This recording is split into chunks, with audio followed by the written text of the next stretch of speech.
रात खड़ी थी छत पे नी मैं समझा के चांद निकला।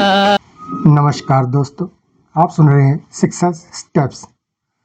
आज की इस एपिसोड में हम बात करेंगे एक गाने के बारे में जिसे मुकेश साहब ने रफ़ी साहब के लहजे में गाया था। फिल्मी संगीत के सुनहरे दौर में 3 गायक सबसे ऊपर थे, मोहम्मद रफ़ी, किशोर कुमार और मुकेश। इन तीनों के अलग अलग अंदाज थे और हर संगीतकार इनसे इनके अंदाज के मुताबिक ही गाना गवाता था।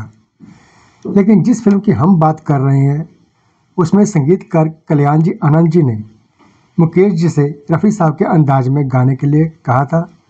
यह बहुत चुकाने वाली डिमांड थी क्योंकि रफ़ी साहब बहुत ऊंचे सुर और शास्त्रीय राग वाले गाने गा सकते थे, जबकि मुकेश जी उनकी खासियत ये थी कि उनकी आवाज़ का सादापन था। उनकी आवाज़ में ना रफ़ी साहब जैसा शास्त्रीय संगीत का आधार था और ना किशोरदा जैसा कुदरत का वरदान। लेकिन उनकी आवाज़ में एक सच्चाई थी, एक दर्द था, एक गहरी उदासी थी, जिसके कारण उनके गाने सीधे सुनने वाले के दिल में उतर जाते थे। लेकिन कल्याण जी आनंद जी उनसे डिमांड क्यों कर रहे थे और फिर मुकेश जी ने रफ़ी साहब से फ़ोन पर इसकी इजाज़त क्यों ली, इस वीडियो में हम यही बात जानेंगे। दोस्तों, 1965 में रिलीज हुई थी फिल्म मनोज कुमार और माला सिन्हा की जोड़ी वाली हिमालय की गोद में।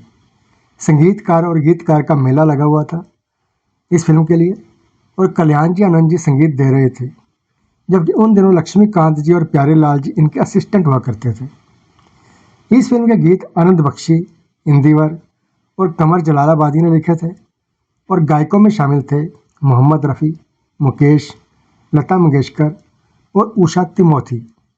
जाहिर है, जिस फिल्म में इतने बड़े बड़े दिग्गज गीतकार और संगीतकारों ने मेहनत की, उस फिल्म के गीत और संगीत दर्शकों को क्यों पसंद नहीं आएंगे।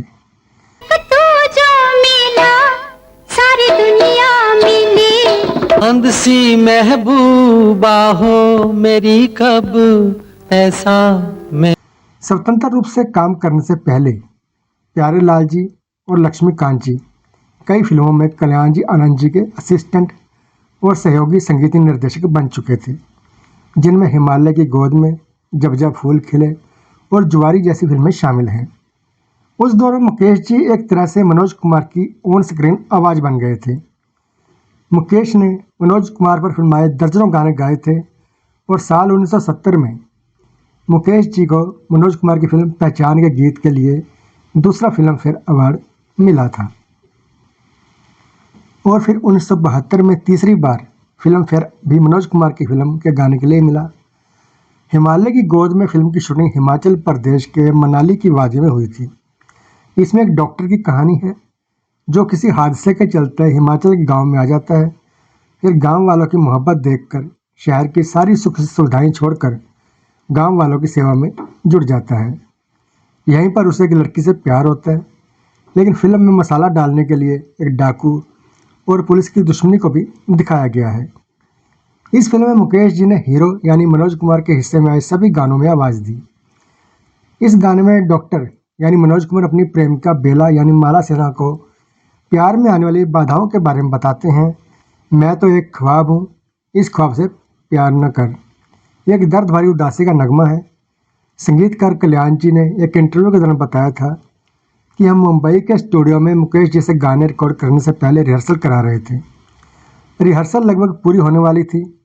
हम दोनों संगीतकार लगभग संतुष्ट थे, लेकिन यह लगभग संतुष्टि वाली बात मुकेश जी ने मेरे और आनंद जी के चेहरे पर पढ़ ली और हमसे पूछा, आप खुश नहीं दिख रहे हैं, गाने में आपको कुछ कमी लग रही है क्या? तो हमने अपनी राय देते हुए कहा कि हाँ, आप सही कह रहे हो, हमें लग रहा है कि इस गीत का स्टार्ट और बेहतर हो सकता है। यह सुनकर मुकेश जी बोले कि भाई खुलकर बताओ ना, आप इसमें और क्या चाहते हैं? तब कल्याण जी ने कहा कि मैं चाहता हूँ कि इस गाने की शुरुआत में आप ऐसा स्टार्ट लीजिए जैसे आप मुकेश नहीं मोहम्मद रफ़ी हैं। अच्छे गायक की यही पहचान होती है कि वे अपने मुताबिक नहीं बल्कि संगीतकार की ज़रूरत और फिल्म की डिमांड के मुताबिक ही गाता है।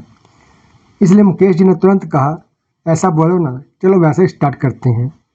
इसके बाद मुकेश जी ने मोहम्मद रफ़ी के अंदाज में गाना शुरू कर दिया, जिसे सुनकर कल्याण जी आनंद जी के चेहरे पर जो खुशी दिखी, उससे मुकेश जी को लगा कि अब जाकर उन्हें संतुष्टि मिली है। तो एक ख्वाब हूँ, इस ख्वाब से तू प्यार न कर। दरअसल मुकेश जी आम जनता के गायक थे। संगीत की भाषा में कहें तो उनकी आवाज़ में कसक, दर्द, करुणा, हास्य, आशा और श्रृंगार रस बहुत सहजता से उजागर होता था। लेकिन दर्द भरे नगमे तो वाकई वे कमाल करते थे।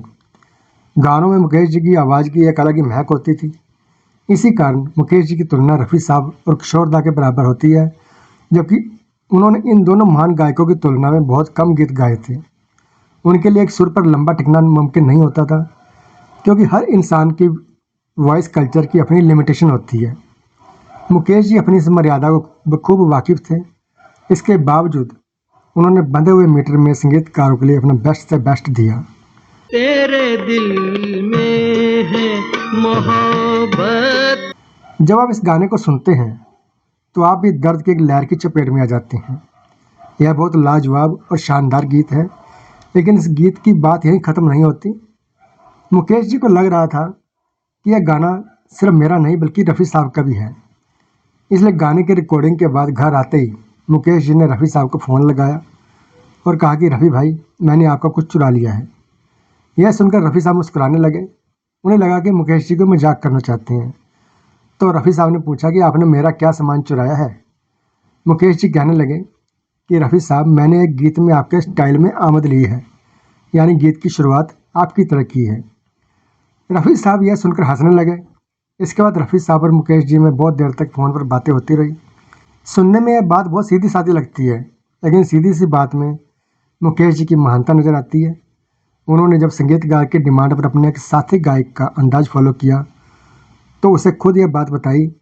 आज हम देखते हैं कि संगीतकार किसी और की पूरी धुन चुरा लेते हैं और ज़्यादातर गायकों का कोई अलग अंदाज ही नहीं होता, लेकिन कोई किसी से इस बारे में बात नहीं करता। मनोज कुमार की यह फिल्म हिमालय की गोद में 1965 की सबसे कमाई करने वाली तीसरी फिल्म थी और फिल्म भी बनकर सामने आई, जिसे दर्शकों ने खूब पसंद किया। फिल्म ने 1966 का film fair movie of the year पुरस्कार भी जीता था।